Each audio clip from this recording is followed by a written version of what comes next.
Welcome, welcome. How is everyone? Welcome into the stream, the lives on TikTok, YouTube. We are chilling Thursday, chatting about Chelsea. An absolutely diabolical performance. I'm just checking, it looks a little bit laggy. Are we all good on the YouTube side of things, or is that not looking great?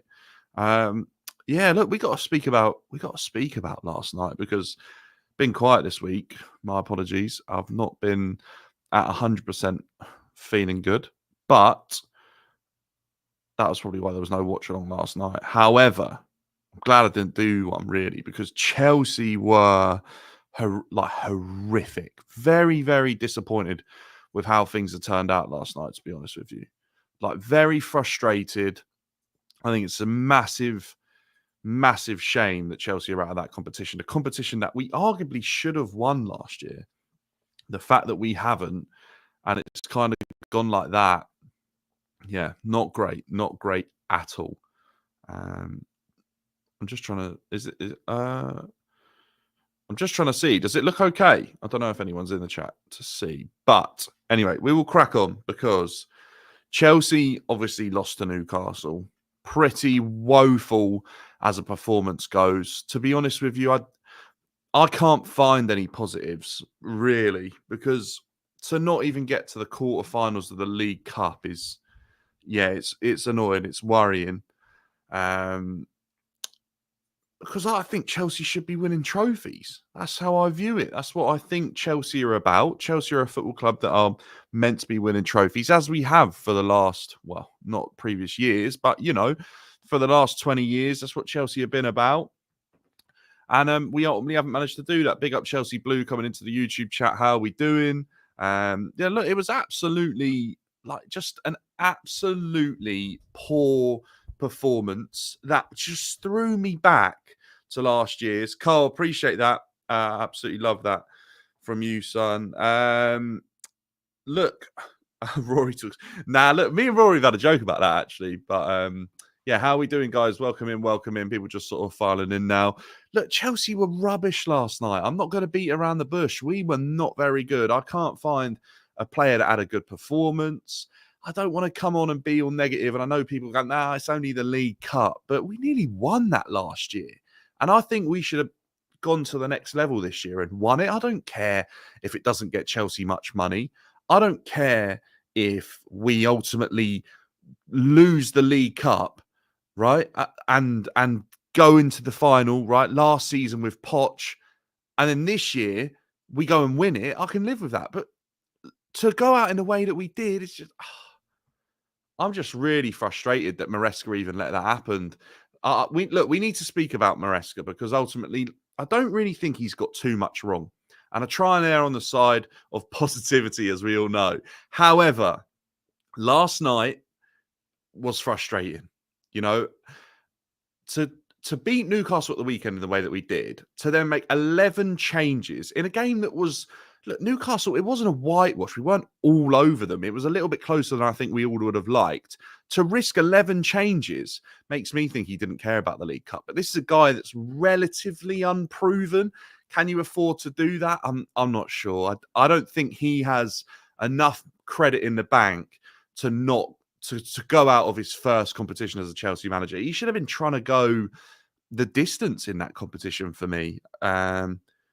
Shock loss, sorry, how is losing to I just think because Newcastle are in such bad form, people are saying it's probably not a shock loss. I think it is, to be honest with you. I think losing to Newcastle United in the form that they're in, the fact that we've just beaten them, I think the way and the manner that Chelsea went about it with a £400 million playing squad, I just don't think it's good enough. I think it is a shock. I was shocked that we lost that game yesterday. I thought we'd win it. If we actually try, we beat. I think if Chelsea try, we do beat Newcastle most days of the week. I'm just disappointed. Dan, all I can say is the second team showed, yeah, look, this is a big point, isn't it? That second team ultimately wasn't good enough. As a second team that's got that amount of value to it, they weren't good enough. As a point where people are talking about Chelsea's second team breaking into the first team and Kunku not getting enough minutes, even though he's played every game this season. João Felix, Tosin at the back defensively, Enzo, Cucurella, Mudryk, they were not good enough last night. They were way below the level of Newcastle United, and we beat them at the weekend with a team that obviously were a level above. I think I've just explained how it's a shot loss, but I think it was. I don't think any Chelsea fans expected Chelsea to set up and play in that manner against Newcastle, who we'd just beaten. Look, I'll be honest. I think Chelsea have a slight issue with how many players we're going to try and want to keep happy. I just don't think it's going to be sustainable. Look, last season, we were too far on the other way. You know, we had players on the bench who I had no idea who they were. You know, they're young kids in the academy that have sort of been brought in through desperation. And then this year, it's just a complete flip of the coin that we've got too many players that we've had to farm out a lot on loan. We've had to sell players. We've got players that are obviously not at the level, still wanting to play every week. It just doesn't work. Badashile is not good enough to want to play every single game. Okay, yeah, look, I'd want to play every single game. But then you have to realise that, hang on a minute, I'm not as good as Levi Colwell, Wesley Fofana. Like, I'm just not at that level. Dazassi, bless. I actually feel sorry for Dazassi because, of course, you're going to play, right? But why on earth does anyone think Dazassi is a right back? Who looked at Dazassi with his body type, how he plays, and thought, yeah, you know what, right back. Why don't I have Dazassi crossing the ball into João Felix? You know, because I saw that happen a couple of times yesterday. And that, look, correct me if I'm wrong, but the fundamentals of football suggest that should probably be the other way round. João Felix should be the creative player delivering the ball to a physical centre-back who might win his header. No. Dazassi, right back or the right side of the pitch, wherever he was, because Maresca loves a bit of rotation. I don't think anyone is really fixed to a position that often. Look, a mistake yesterday on Maresca's part, no doubt about it for me. Yeah, but Cucurella, I don't know if Cucurella played yesterday as a centre-back. I don't know if that's fair to say. I saw him extremely advanced at times. I think Dazassi tucked in at times and then also got forward at times and it was left as a back two, or sometimes Vega sat just in front of them. You know, I was just saying, I think they are. I think Chelsea are trying to build something. But I think when you look at the best teams out there, none of them are operating in a way that they make 11 changes. I was just chatting now. Arsenal didn't make 11 changes. Manchester City didn't make 11 changes. Liverpool didn't make 11 changes. Spurs didn't make 11 changes. It's just not sustainable. Top players want to play every game, every minute that they can. I do get that. But also at the same time, the best players deserve to be on the pitch. And look, tell me if I'm wrong here, but I think Cole Palmer looked annoyed that he didn't get on yesterday. And I don't want to risk injuring him. But Cole Palmer would rather have won the League Cup than go out. Look, it was disappointing, man. Dan Knight, how we doing? Welcome in. Guys on the YouTube channel, appreciate you all smashing the likes right now. TikTok as well, appreciate you smashing the likes. Look, I think Chelsea surprised everyone with how poor they were yesterday, especially in the first half, and that's why I'm labelling it a shock. I just think Chelsea were very, very bad, considering this team that played last night. Look, I know there's been a lot of rotation and a lot of changes, but that team's been scoring 4 goals pretty much every game it's played. It's not like João Felix and Nkunku are out of form. They're just obviously not able to perform at a level that's required to beat a side that are as solid and as good as Newcastle are, but they're not in good form, Newcastle. And look, right, let's address the elephant in the room because everyone is saying this. João Felix. People are saying, should João Felix have been signed? Should he be given the amount of time that he's being given? Yesterday, should he have been dragged for Cole Palmer? Was he at a level yesterday that was good enough? I don't know why people are surprised. What did people expect with João Felix? Let's be real here. João Felix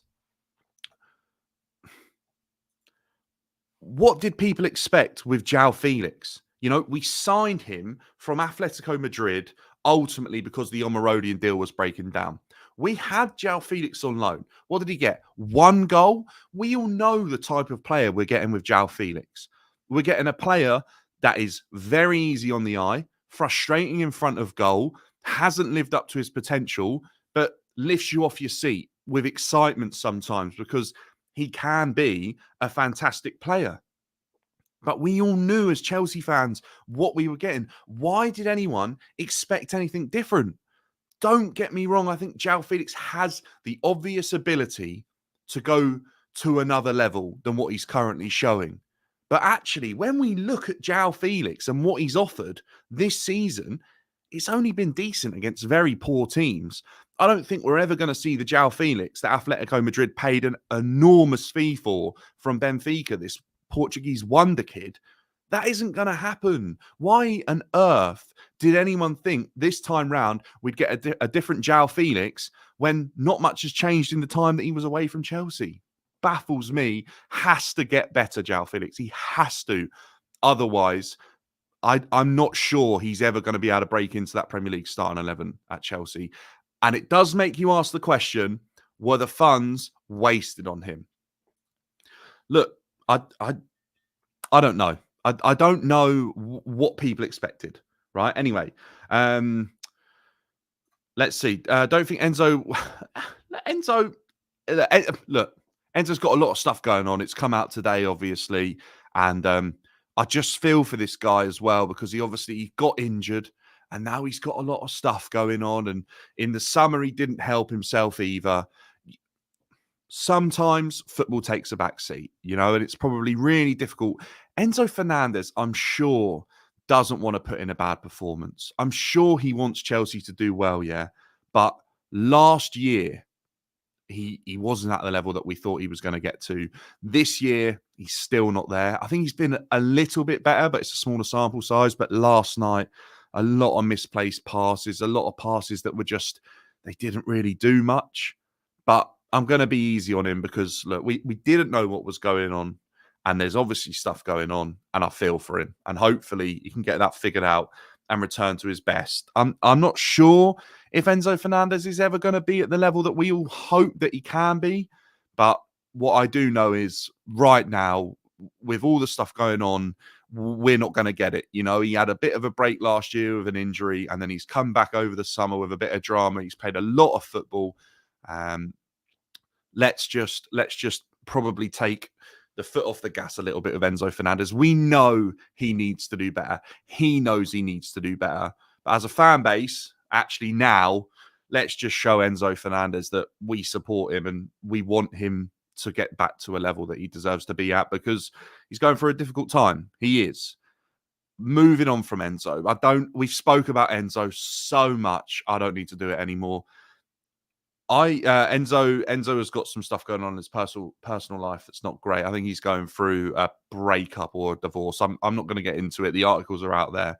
It's the news is out there. So look, I think what I will say, just quickly to touch on it, I think Enzo Fernandez against who do we play? Panathinaikos in that slightly deeper role. That's his best position. End of. Going through the rest of the team, right? Dewsbury Hall. This guy last night was put out on the right wing.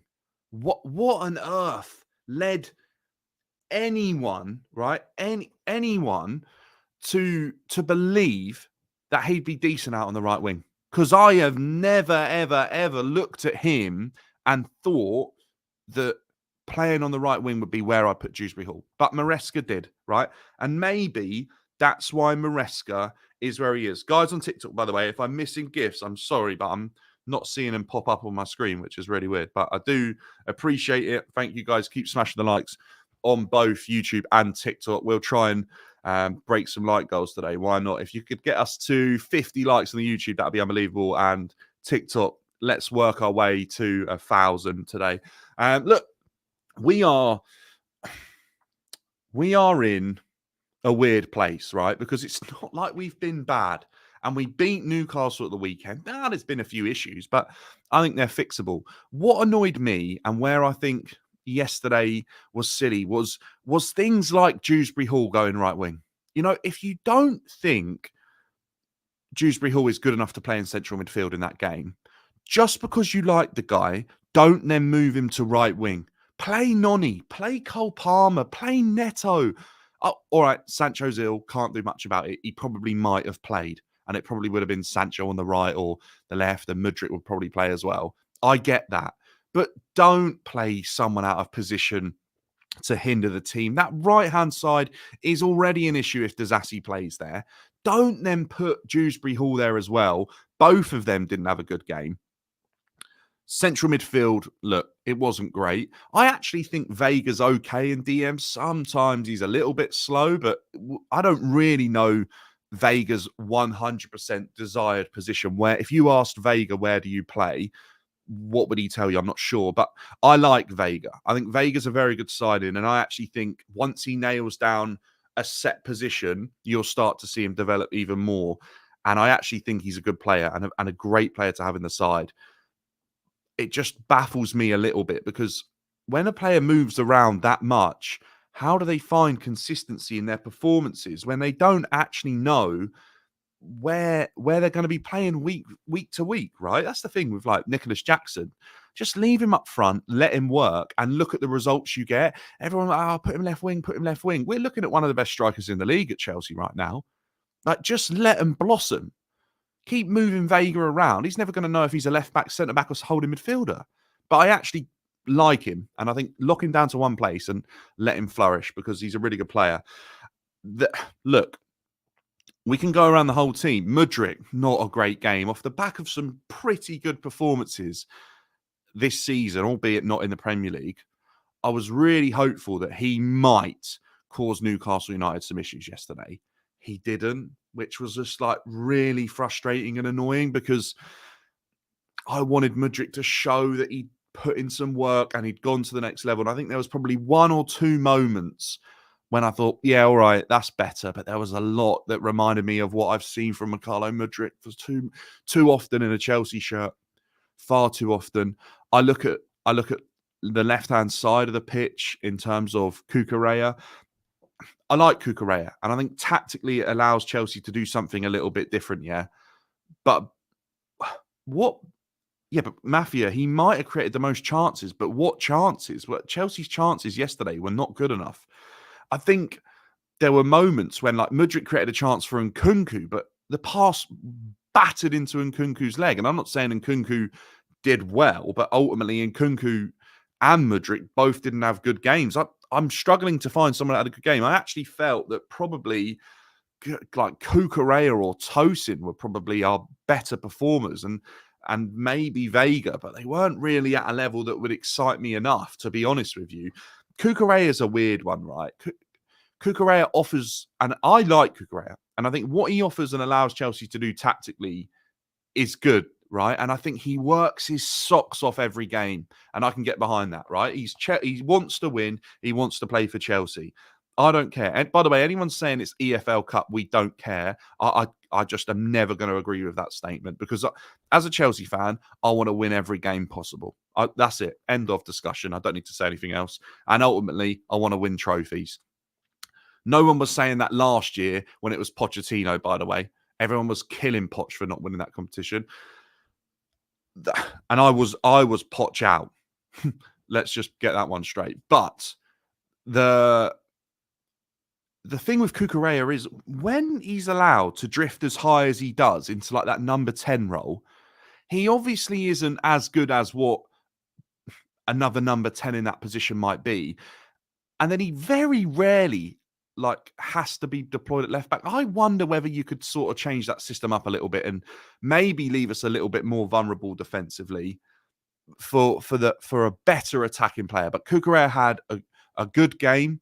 I think it works. That's just a tactical tweak that maybe Enzo looks into. I'm not sure because I am seeing this season, and I know people like this, but I'm seeing Gusto and Cucurella get on the ball in extremely advanced areas, and the output of those two players in those areas is it worth that tactical sort of adjustment that Chelsea have made this season under Maresca? I don't know.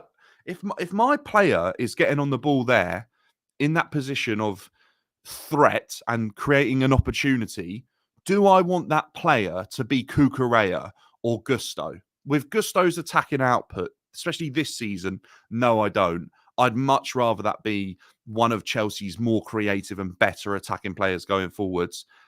And then defensively, if Cucurella's at left back, do I want it to be him? Of course I do. I want Cucurella to be there one-on-one, winning his battles, trying to step up like he does and be advanced and win the interception. That's what I want to see. I understand why Maresca's doing it because it gives us a man overload in that situation. But also, why is that the man you want to be on the overload? That is something I'm struggling to get my head around because ultimately Cucurella and Gusto in that left pocket that they've been in a couple of times this season, or the right pocket that Maresca's talked about in his press conferences. Look, why? I don't understand that. But ultimately, what I think we did well against Newcastle in the second half, although I think they allowed us to do it, was keep the ball. I just don't think we're quite as good as like the Manchester City and probably some of our better players at breaking down a defence when it's sat there in front of us. You know, Manchester City have scored a lot of goals from outside the box this season, and we know how good they can be and a threat they can be when a team sits back in that situation. I didn't look at any of Chelsea's defenders yesterday and think they're capable of scoring from outside the box. Cucurella, Badiashile, Tosin, Enzo Fernandez. I just didn't think they were. Whereas when I look at Manchester City, right, and I know it's the B team, but I don't think Wesley Fofana or Levi Colwell, I think that's an issue. And we saw that against Liverpool and we saw that against Nottingham Forest. And I think that's something Maresca needs to address, is if we are going to have that much of the ball and we're going to dominate in those areas, Chelsea absolutely have to do better. They have to. You can't have that much of the ball in that position and then rely on the players that are your centre-backs and your defenders to be the guys that get you out of that when they're of the level of Badiashile. You know, that is just an issue for me. Let's see what you guys are saying. Dan, we need a trophy. We do need a trophy, and that's why it was so infuriating to go out in the way that we did last night. And people can say, oh, we played our B team and we played in the League Cup, it's fine. No, I'd rather a trophy. And if the B team costs 400 million, I don't think that's a B team to the majority of Premier League sides.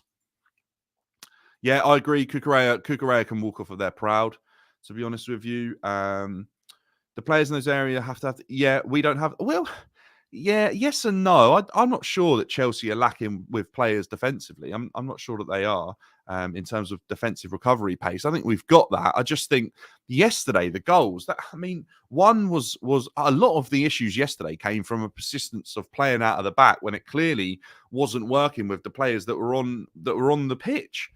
You know, it was so obvious that it wasn't working yesterday with the players that were there for us.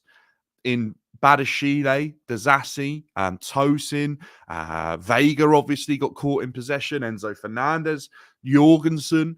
These players were not having a great time of it trying to play out from the back. And that obviously was a bit of an issue for Chelsea yesterday. And I thought Maresca might go, do you know what? This is an issue. Let's not persist with it. Can we just switch it up for 10 minutes, 20 minutes? Let's see what happens. But then you think about it, who can we play long to? Because we've got players in João Felix, Mudryk, Dewsbury Hall, and Kunku. None of them are up for a physical battle.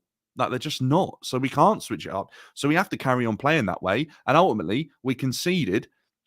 And then defensively, from a set piece, which we're going to get into in a minute. I feel like I speak about set pieces every week, but come on. It's two really cheap goals to give away. And then I felt like, do you know what? From that minute on, when I saw the misses and the lack of quality that we had going forward, I just felt like Chelsea were never going to be back in that game, to be honest with you. And it, lo and behold, that kind of happened. Obviously, in terms of ball possession, we might have been in the game in the second half and some of the statistics. But actually, when you look at the scoreline, we weren't. And it was just really disappointing for me.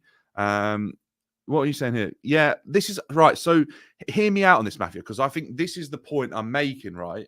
Is I genuinely think that These players in Cucurella and Gusto, they're not they're great players and they're actually doing a good job of understanding the role that they're being asked to do, and they're bombing forward and they're getting in the right position, but actually their output probably isn't good enough for the amount of space and opportunity they're finding themselves in. Maybe Chelsea do need better in those areas. Can Reece James do the Gusto job? Can Reece James go and play in Cucurella's role and all right, inverted in terms of his feet, but break into those roles where he's much further forward? Maybe he can. Maybe that's what Maresca is sort of easing him into. But look, people are going to talk about the B team and stuff.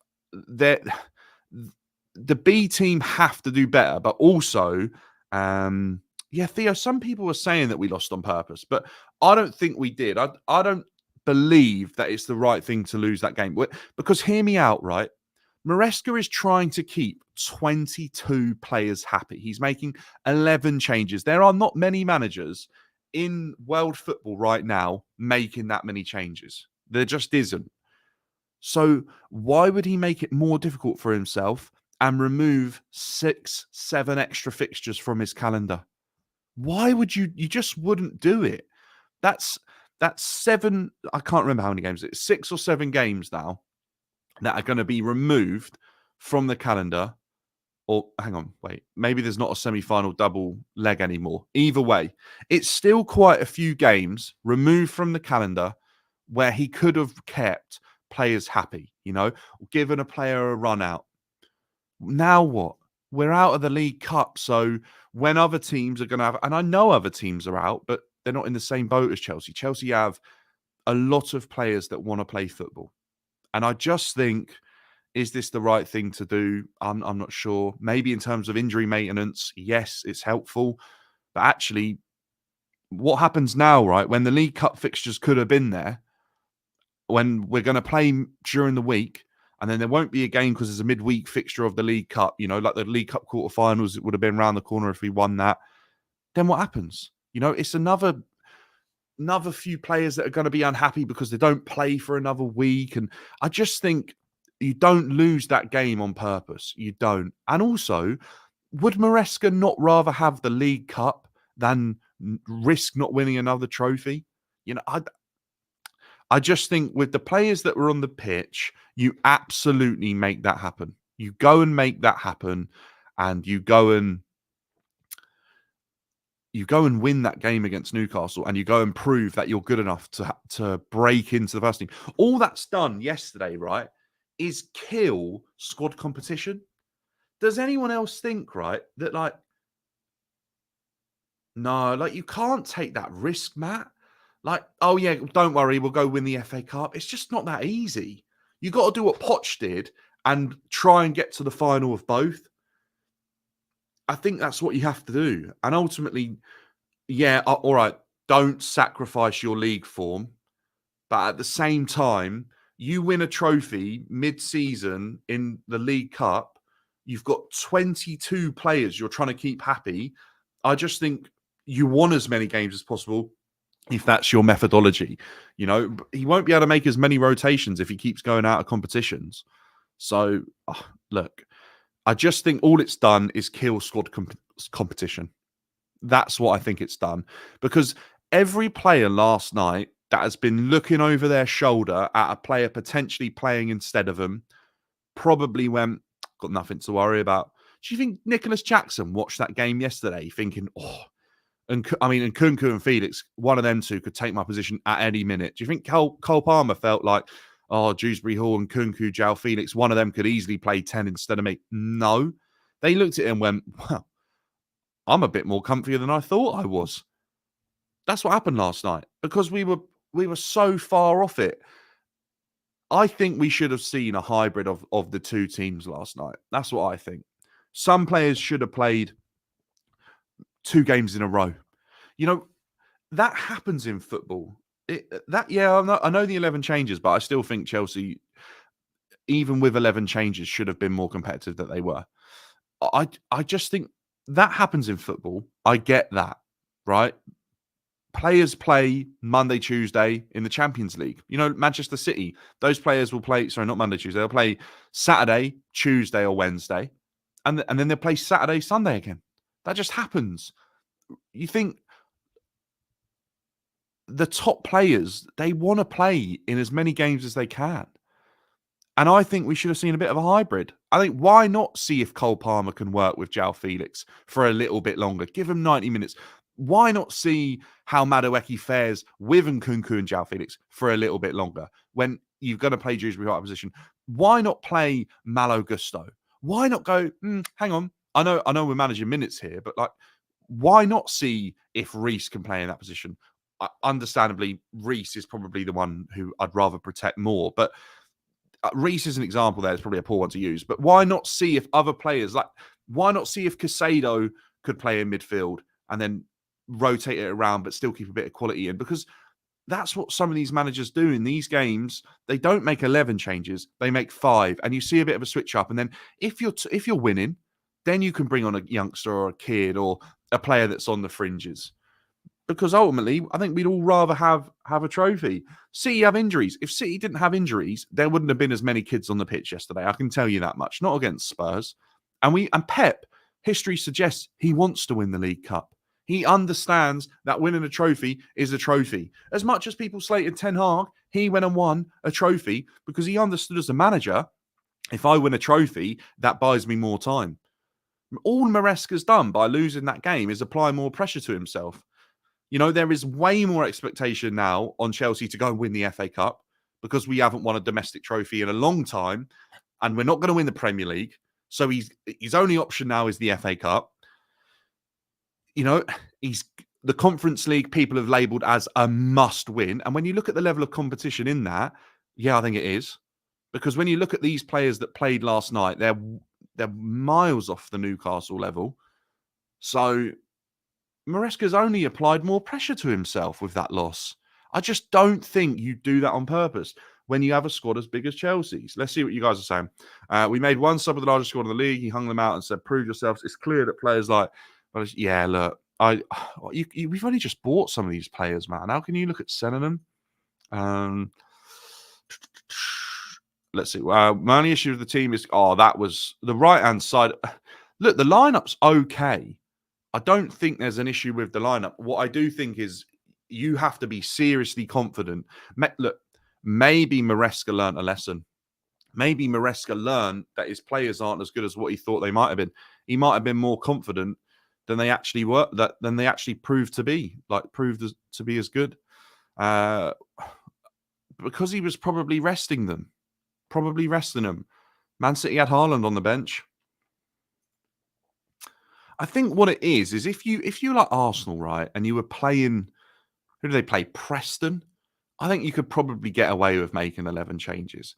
But when you're playing Premier League opposition who you've just played and you realise that was a difficult game, you can't really afford to make 11 changes and think you can still win that game when ultimately the game with your best squad was extremely close. People are saying, why bring Palmer? I understand that. Maresca, this is another thing I've got to just question Maresca on. Is he a little bit Graham Pottery with this? Like, he said, I didn't bring on Cole Palmer because Nkunku and João Felix were doing well. You know, the other week he said, I think Sanchez had a good game.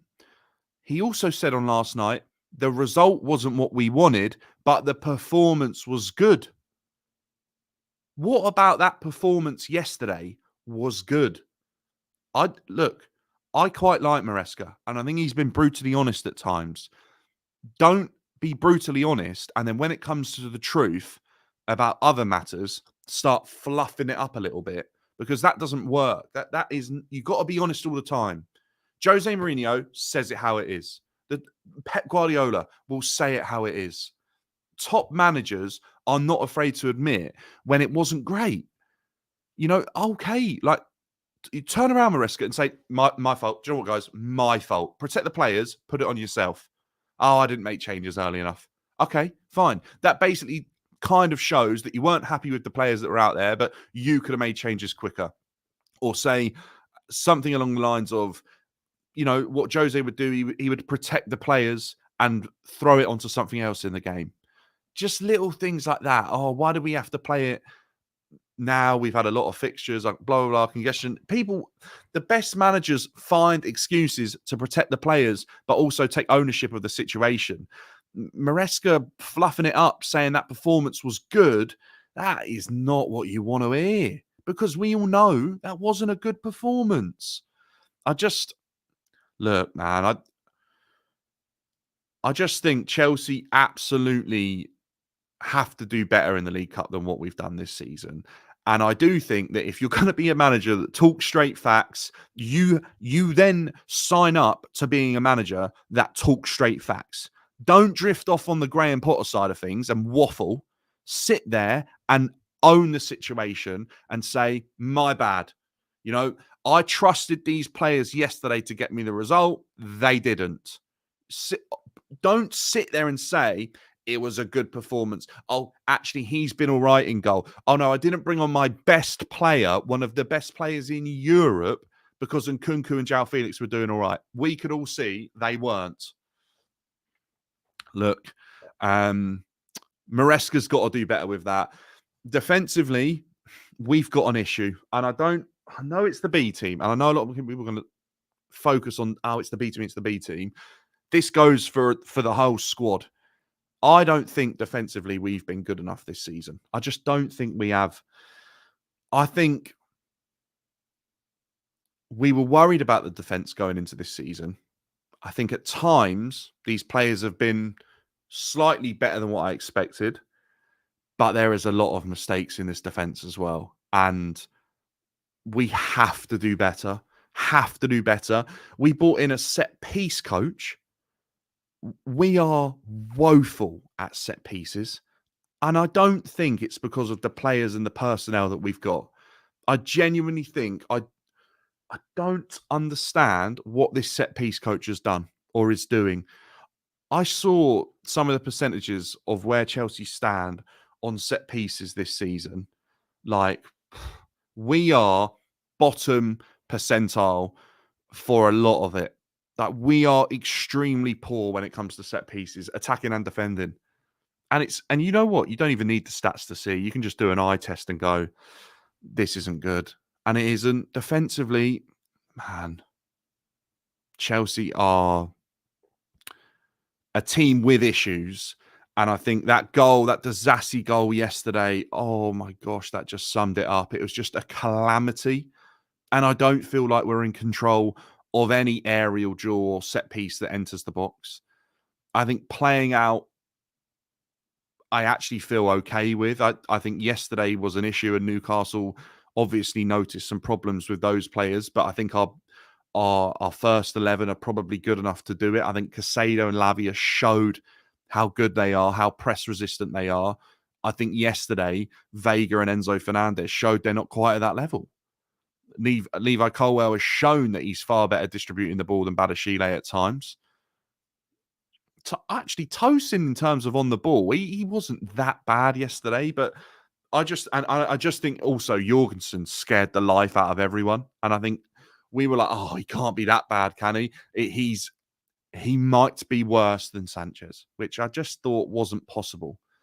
So, look, man, I just think Chelsea have got some work to do defensively. I think as a unit, we've been okay, but we've got a lot of individual errors that are creeping in, and set pieces across both ends of the pitch. They're just not good enough.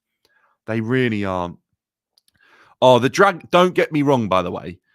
That Jorgensen drag back was unreal. Fair play. Very tidy. And he looks like a keeper that wants to play with his feet. I just think he was hesitant at times to pick the right pass and hesitant at times to execute the pass. And it ultimately led to him giving it away or putting a player under pressure when it wasn't needed. And I think that's what they're buying into, is like, actually, this is a guy that wants to play. How good could he be with a bit of work? But at the same time, not the right game to do it in then. Let him have the Conference League, but in the League Cup, just go with Sanchez if you feel like the drop-off's going to be that much. And he might have learnt a lesson yesterday, Maresca, and he's a quick learner, and he's shown that he is learning. But ultimately, I think he probably feels like a few players let him down yesterday. I think he probably felt like he could trust this second string of players to get him results in the games that they played, and then he'd have a good set of play. He'd have basically 2 first 11s going forwards, but I don't think that's going to work. And I wouldn't be surprised if we start to see the end of that 11 and second string rotation. Yeah, I think, look, there's a few things about Jorgensen. Is like people are saying with better centre backs, it might be better. And I kind of agree on that. I think that helps. I think we see that with the first 11, but Sanchez still makes mistakes. I think Jorgensen showed that he wants to play out from the back, but also I didn't see enough yesterday to suggest that he's much better than Sanchez, which is crazy. Look, I'm not suggesting hoofing the ball. I think hoofing the ball is such an old-fashioned logic now that I just don't think happens in football anymore. Even teams that are structured and they don't look to play out from the defence, but they do look to play longer passes. They're not hoofing the ball. They're actually tactically and specifically playing a ball into an area where they feel like they can press to win it back or win that duel against a certain player who they've identified as a weakness. I think the days of football being about hoofing the ball are, especially in the Premier League, are behind us, and they have been for quite a while now. So yeah, Jay's actually just said on TikTok, and I think this is very spot on, is can't remember a team scoring a goal against us where you say that was well worked. I think this season, the majority of goals we've conceded, they haven't been aesthetically pleasing goals for like the neutral to see. There's been a lot of clumsiness and a lot of calamities going on around the goal that's gone in. And I don't feel like Chelsea have been played through as a team a lot. And that's where I think as a unit we've been good. But then on the other side of the coin, when it comes down to individuals and them doing their job or being organised in a certain situation, probably haven't been good enough. Look, it is what it is. We're out. We've lost. Look, they couldn't wait, could they, Man United? Do you know what I mean? They couldn't wait. One more week with Ten Hag. 1 week. Of course that happened. And not only are they going to be on a new manager bounce, they're going to be on a new manager bounce because Van Nistelrooy come in yesterday and all of a sudden the whole squad looked transformed against Leicester. And I don't know if some of you have seen the goals, but they're good goals. And people on the back of that were saying, don't hire Amorim, give it to Ruud. And then obviously by the weekend, Amorim might be in the job and they'll be on a double manager bounce. So, look, I think that game is going to be so tough now. I think if Ten Hag was in the job, Chelsea were absolutely favourites. Is he not? Matt, I hope that's true.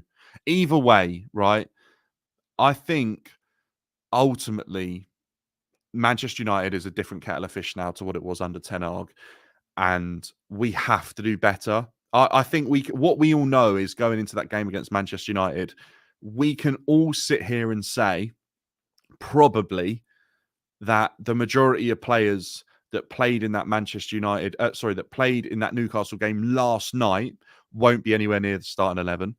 So we'll probably see the starting 11 that we've seen in a few of the other games play, to be honest with you. I think Manchester United now pose more of a threat than they have all season with the removal of Ten Hag, because I don't think their squad is good enough to go and win the Premier League, but I think their squad is better than like 14th where it is. So, yeah, Manchester United is going to be a difficult game for Chelsea this weekend, definitely. But on that Newcastle defeat, second string, ultimate thing we learned out of that is that they aren't good enough. They aren't good enough to play for Chelsea's first team at the moment on that evidence, and that is frustrating. And I think what it does is basically tell the board that the recruitment of £400 million worth of assets hasn't been good enough. What a waste of 400 million. It's crazy. I would rather have bought in like 150 on squad players and then put like 250 on unbelievable players. You could get three players on world-class wages and ability bought in for like 250 million pounds. 400 million pounds has been wasted. Those funds gone. I just don't care what business you are in, whether you understand football or you don't. Those figures, they just cannot be acceptable. To waste that much money on subpar talent and ability, oh, it's crazy. It's crazy. It's just proven that isn't working. So I don't know. I don't know. Like Chelsea made Chelsea have made some mistakes with recruitment. Maresca made some mistakes last night. I think he also would have learned a lot because, to be fair, right, and you have to think about this, and this is where hindsight is such a beautiful thing. Maresca ultimately didn't know these players weren't good enough to win that game against Newcastle because he's seen them scoring 4 goals pretty much every time they've played when he's changed the whole 11. The only thing I think there were mistakes is like players out of position, like the Dazassi and Dewsbury Hall thing. Let's not do that. That doesn't work. It never works. Play a player 2 games in a row. It's not like we don't have a winger. If Noni turns around against Man United and says, "Oh, boss, look, those 2 Newcastle games, they've killed me. I need a break." It's not like he can't turn around to Pedro Neto, Mudryk, Cole Palmer. I'm trying to think who else. We've got so many wingers. Even João Felix and Kunku, they've played out wide at times. There's rotation options there. I get it. In terms of like, should Nicholas Jackson have played last night? Probably not, because we don't really have another striker. So I understand why Jackson wouldn't play in that game. And I think ultimately Maresca probably learned yesterday that 1, those players aren't as good as what he thought, and they've let him down. And 2, maybe like playing players in the wrong position just isn't going to work, and the sustainability of making that many changes, it's not a good idea, right? But I do think, on the whole, we can safely see that Chelsea have wasted a lot of that money that we've spent. And I know people turn around and say, "Oh, you've spent this much money," but when I look at some of the levels yesterday on show, I'd just turn around and say, on what? 40 million on João Felix, 66 on Mudryk, 60 on Nkunku. I'm just trying to think of the other player. 100 odd million on Enzo Fernandez. Badashile and Dazassi's probably like a good 50, 60 million. I don't know the exact figures, maybe more. Jorgensen, 30 million.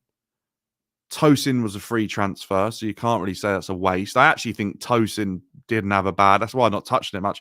I don't think he had a bad game yesterday. I don't think he was outstanding, but I actually did think on the ball he looked pretty comfortable at times. Some of his passing was really good. Cucurella, I don't think is a waste of money, but he cost a lot. He cost a lot to not be a starting player in a team. If Cucurella isn't good to start anymore, because Gusto and Reece James start, then like that's a lot of money in an asset that's only a squad player. I just think that baffles me. And that 35 million on Dewsbury Hall, blocking the pathway of money you've already spent on Chukwuemeka and other players like that. Cassidy wasn't free. That's another load of money. I just think that doesn't really work for me. Yeah, Fofana, is he good enough? I know the injuries have kind of held him back, but it wasn't like he didn't have injuries before we signed him. We knew there was potential chance of him getting injuries. Cost a huge, 70 million, maybe more. I just think when you look at it and you look at the quality for the money that's been spent, I just think we could have done better in terms of that recruitment, and you could have got half the players and signed some players with a little bit more experience. And don't get me wrong, some of those players will improve, right? And I think the likes of some of those players that you've signed for like 30 million, 40 million, one day you'll go, yeah, all right. But there are some players that we've paid money on that I genuinely don't think will ever recoup the money that was paid. And I think there has to be questions asked there. I just think there are. Like, yeah, squad building is leaving a lot to be desired. As Monk says, it's horrible. But look, that's like my roundup for the Newcastle game. Frustrating again, really annoying that that's what happened. I don't think I can be as negative as how I felt last year for like the majority of games of Poch, because I believe in Maresca on the evidence that I've seen to do better. But look, throw up some questions if you guys have got anything you want to ask, any opinions, any thoughts. What do I think of certain players? Let's have a bit of chat interaction. Say what you want to say. Why not? Jay Carroll says, where does Fernandes fit in all this? I think Fernandes is in a tricky situation, if I'm honest with you. We paid a lot of money for Enzo Fernandes, and right now, performances haven't been great. A lot of stuff going on behind the scenes with him, a lot of injury issues as well. But ultimately, I think Enzo Fernandes has a difficult challenge on his hands of getting back into Chelsea starting 11. Monk says, do we bring Trevor back in Jan? Look, I don't think we do. I think Trevor's days at the club are absolutely probably gone. If Trevor Chalobah was like lighting up the scene at Palace, maybe, but I don't think so. Would you swap Enzo for, I don't know who that is. Do you mean Tchouaméni? Dan, you saw the reports from Madrid and Enzo. Do you believe it? Yeah, I do. I think in the Spanish world, Enzo Fernandez is regarded on a higher level. And I actually think in La Liga, we know he could probably do a job there. And you know what? I could see him at Real Madrid. Do I think he's good enough? Probably not. But like, I think there's enough about Enzo Fernandez to like play for Real Madrid in the way that he could be a poster boy. But I don't think Chelsea would sell him unless they got a player and a swap deal or like a huge amount of money. Look, if they turn around and said, give us Tchouaméni and like 40 million, Real Madrid aren't doing that. And I think that's the only way Chelsea would want that deal to happen. So like, who on earth do Chelsea, what's the swap deal? Valverde? Like, I'm not sure. It's because of how much Chelsea laid out on Enzo Fernandez, they've put themselves in like a really tricky negotiating position. And ultimately, if Enzo Fernandez gets the move to Real Madrid, has he done enough? Probably not. He's probably not even done enough to go to Atletico Madrid. And I actually think he'd be a great fit there. I mean, he's pulled his socks down like Rodrigo de Paul now as well. Might as well have bought Rodrigo de Paul. Mello says, who's in your best midfield and who's in your rotation midfield then? Guys, what I will say, make sure if you haven't already, if you're going to come and ask questions, smash a like and subscribe as well. Make sure to do that. We're on the road to 3,000. We're within Chelsea's squad size of hitting 3K now. So make sure you do it. Who's in your best midfield? Well, I appreciate you guys coming in, asking questions, smashing the like. I really, really do. Who's in your best midfield and what is your rotation midfield? I think Chelsea's midfield right now is Lavia and Caicedo. I think that's it because we play two midfielders. I think we'll see a fullback invert. I don't really mind who that is. If it's Gusto, Cucurella, Reece James, I don't mind. I think they're probably the three that are most capable of doing it. And I think Cole Palmer in the 10, if you're going to say that. Other than that, I just don't think Enzo Fernandez is getting into that. I just don't think he is doing as much as the others. You know, we saw yesterday Newcastle's press was extremely aggressive. So was Liverpool, like at times. Lavia dealt with it. I think Lavia would have dealt with that Newcastle press yesterday.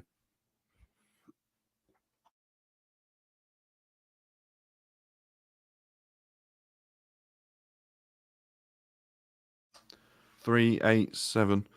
I'm not sure. But yeah, look. Any other questions that you guys have got? You know what I wanted to say? All right. Yesterday, I know it ended up turning out that he was ill, but Jadon Sancho, like, what's happened there? Because it was roses, and now we're seeing, I think, potentially a similar situation to what we've seen Jadon Sancho be in before. I wonder that. Honestly, I don't know, Aaron, the price for Enzo Fernandez. I don't even know what his value would be, mate. I haven't got a clue. I don't know. Realistically, off the levels of performance, like 40 million. Don't think he's done much more than that. But when you pay that much for him, maybe, mate, I don't know. But look, Jadon Sancho, I know he's ill, and last night it turns out that it was because he was ill. But the last couple of games, Enzo Maresca has said the reason he wasn't in the team is because of technical reasons, and that's not good, because when he's saying technical reasons, he's basically saying, "Nah, he ain't good enough for that game. He isn't good." Like, Cole Palmer's not being left out of teams for technical reasons, is he? If Cole Palmer doesn't play, it's because he's being rested. Sancho is in that position again. No, he says technical reasons, by the way. Technical reasons is what Maresca says. He doesn't say tactical. He says technical reasons. Ultimately, you've got some work to do, Jadon, I think, because you're at that crossroads again, right? Or junction, okay, where ultimately you either go one way, keep everyone on side and start pulling out performances, or you go the other way that you went at Manchester United and you start looking for a loan deal, and the fans turn and the manager doesn't want to play you, and people start questioning your desire and your work rate and your want to do well. I think that's where we're at with Jadon Sancho in an incredibly quick time. And I think it's a young guy being tested again, and I feel for him, because ultimately I don't think his performances were that bad. But I think ultimately Enzo Maresca doesn't feel that he's good enough. And I think we're being really harsh here, but he's saying technical reasons. I think it's not a technical reason. I think it's because he thinks Jadon Sancho is too slow to play in the Premier League. I don't think Jadon Sancho is that bad. And I think ultimately the way he got dragged off in that game against, who was it against? Liverpool at half-time. I think it was just because when he got on the ball, it didn't happen quick enough for Maresca. And I think he wants it to happen a little bit quicker. Look at Noni, right? Noni receives the ball, turns, runs. And he likes that with Neto too. Received the ball on his bike. Possibility to play a ball over the top to Noni? Yes. Possibility to play the ball over the top to Neto? Yes. Mudryk? Yes. Sancho? Actually, yes. But then what happens is Sancho kind of almost turns back on himself. I don't know. I think we could be at a similar area to where we've already been with Sancho. Is he not quick enough for the Premier League? Is that what it is? And ultimately, we're going to end up buying him, aren't we? And then we're going to be stuck with Sancho, that probably a German team want him. And because he'll be on lesser money, ultimately. But look, okay, Sancho is more of a low block player when teams defend against us. Let's look at this a little bit more, because I don't think that's true. Because yesterday, all right, he was ill, but Liverpool sat back. They very rarely got out of their half. And at times when they did, it wasn't down to the winger. I'm not sure where Maresca sees him. I really rate Sancho. Dortmund might be his level. He did well. He did do well. And maybe it's not Dortmund. Maybe it's the Bundesliga. But maybe it's the type of game. I actually think Sancho works in an end-to-end game. I've seen him do well at Dortmund in an end-to-end game in the Champions League and the Bundesliga. I'm not sure. Guys, if you think Jadon Sancho is good enough for Chelsea, smash a like.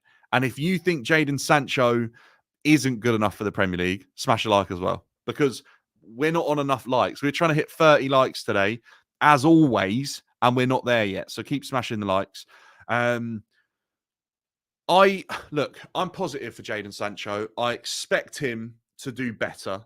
I think he learned some lessons. And I think actually, when you look at how Manchester United responded yesterday, ultimately we will see.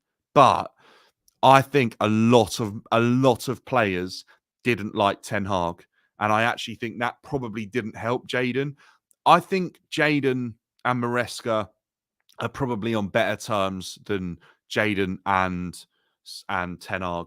And I just think, look, is he going to play against Man United? No, because his parent club. So that's another game that he's going to miss. Is he going to play against Arsenal? No, unless there's an injury.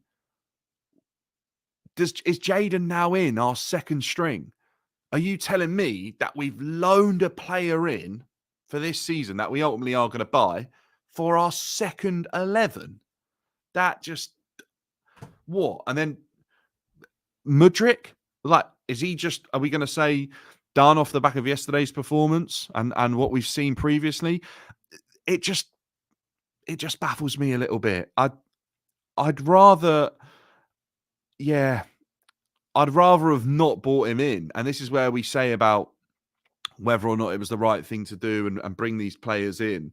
Don't get me wrong, Sterling doesn't look like he's at the level that he's required to be at for Arsenal either. We're taking a gamble on Sancho. We're taking a gamble on João Felix. We're taking a gamble on a number of other players in this Chelsea team. Why are we doing that? Why do we think we need to be in this opportunistic gambling position where we're taking risks on players that actually haven't worked? I'd rather Chelsea go and sign players that are proven to be working and then show that their level is good enough to represent Chelsea. Look, we're not this this club that needs to be giving these players a second home, a second chance. I don't understand why we're doing that. Go out and sign the best young players. Yeah. You know what? Sancho a couple of years ago, instead of going Man United, sign him. He was unreal at Dortmund. I'd get it. But we saw him at Manchester United not do great. João Felix, we had him. He got one goal. He's not been great away from Chelsea. Why?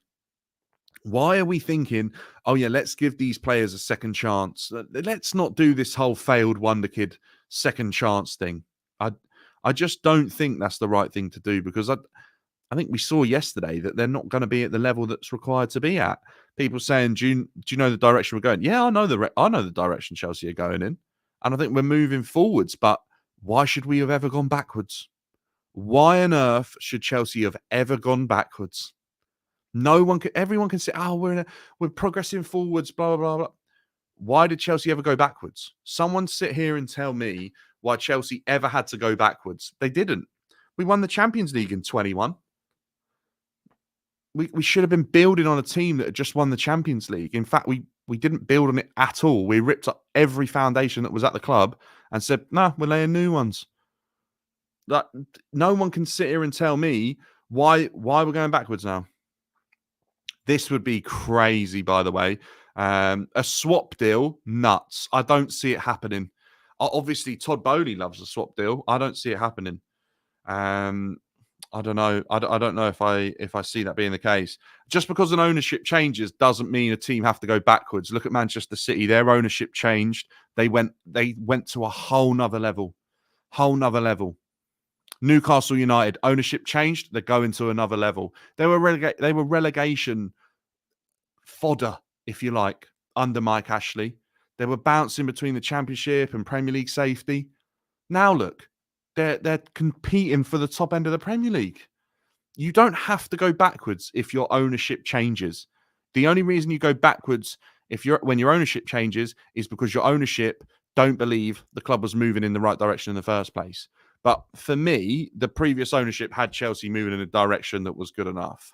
And I don't want to sit here and dig out the ownership because that's not what this is about. I'm here to talk about last night's game and just Chelsea football and stuff like that in general. So it is what it is, to be honest with you. I just think that Chelsea have built the squad in such a confusing manner, and we have bought some players in that I just don't think we needed to. And I think João Felix, Sancho, they're in that boat. It just doesn't make a lot of sense to me. It just doesn't when I see the level of performance. Don't get me wrong. I want them to do well, but what like I'm I'm also not expecting. I think some people thought that Sancho and João Felix would come in and they would be players that set the world alight.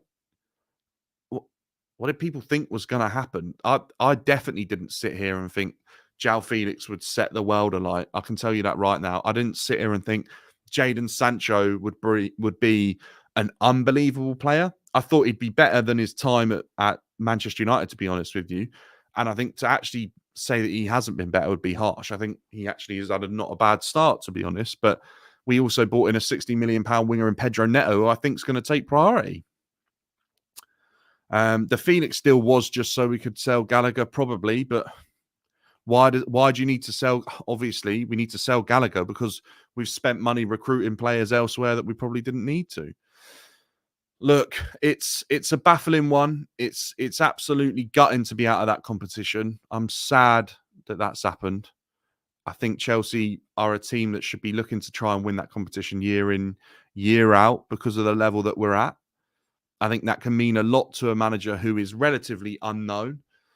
But ultimately, we decided that we would take a risk and it didn't pay off by making that many changes. And ultimately, Chelsea are now left with mud on their face after that game, considering we beat that team literally a couple of days ago. It is what it is. I will be live on other channels and in the build up to this weekend's fixture. Appreciate everyone tuning in, smashing the like, subscribing if you haven't already. And I will see you all in a bit.